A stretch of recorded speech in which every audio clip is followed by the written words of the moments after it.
नमस्कार साथियों, इस वीडियो में आपका फिर से स्वागत है। कोर्स को हम और आगे बढ़ा रहे हैं। कल हमने जाना था कि लीड जनरेशन के क्या क्या रिसोर्सेज आपको यूज करने हैं, कैसे कैसे लीड जनरेशन होता है। अब सेकंड चीज पे आते हैं कि रियल एस्टेट सेल्स में अगर आप सेल्स एग्जीक्यूटिव बनना चाहते हैं तो आपको फॉलोअप का बहुत बड़ा मीनिंग पता होना चाहिए। बिकॉज एक सेल्स तभी क्लोज होंगी जब उसका फॉलोअप उतना अच्छा होगा। लीड के बाद जो 90% चीज मैंडेटरी करती है वो होता है फॉलोअप। फॉलोअप जितना अच्छा होता है उतना ही अच्छा उसका क्लाइंट का और आपका ट्रस्ट होता है। तो फॉलोअप के लिए हम जानते हैं कि टाइप्स ऑफ कॉल कितने होते हैं। पर्टिकुलर हर एक कॉल हर एक चीज बताती है और अलग अलग डायरेक्शन देती है सेल्स को। तो इन्हीं डायरेक्शन को हम जानने वाले हैं फर्स्ट कॉल से लेकर क्लोजिंग कॉल तक, क्योंकि आज की डेट में हर चीज ऑन कॉल ही होगी आपकी, चाहे वो क्लाइंट से बात करना हुआ या फिर क्लाइंट को क्लोज करना हुआ, तो कॉल्स पे ही सारी जानकारी चाहेगा। तो डिपेंड एज एन आप कितना अच्छा उसको कॉल पे ब्रीफ करते हैं उसी पे आपकी क्लोजिंग निर्भर करेगी। तो पहला लेते हैं इंफॉर्मेशन कॉल।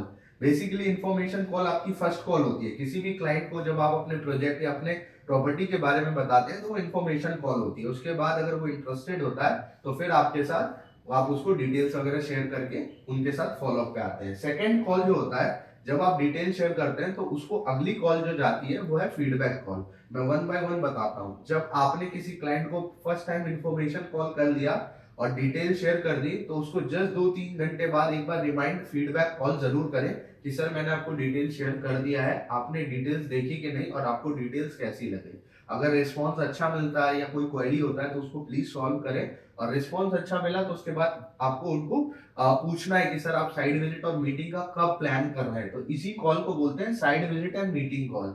जिस दिन भी वो साइड विजिट और मीटिंग का आपसे कहता है कि मैं सैटरडे संडे आऊंगा, उससे एक दिन पहले आपको उनको कहना है ठीक है सर आप सैटरडे आएंगे तो मैं एक बार फ्राइडे को आपको रिमाइंड कॉल करूंगा ताकि कंफर्मेशन हो जाए। बाई चांस अगर आपको कोई अच्छा मतलब कोई काम आ गया तो फिर आप ना आ पाइए, जो भी रिस्केड्यूल करना है वो हम कर लेंगे। और अगर आप कंफर्मेशन देंगे तो हम उस दिन मिल लेंगे।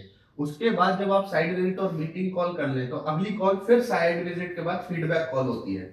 जब क्लाइंट आपका साइड विजिट प्रोजेक्ट विजिट सब कुछ कर लेता है, उसके बाद वो जब घर जाता है तो उसके मन में बहुत सारी क्वेरीज होती है, बहुत सारी डिस्कशन होती है। तो उसको आपको अगली जो कॉल करनी है वो फीडबैक कॉल करनी है कि सर आप हमारी साइड पे आए थे, आपने हमारा प्रोजेक्ट समझा था, आपको कैसा लगा, क्या लगा।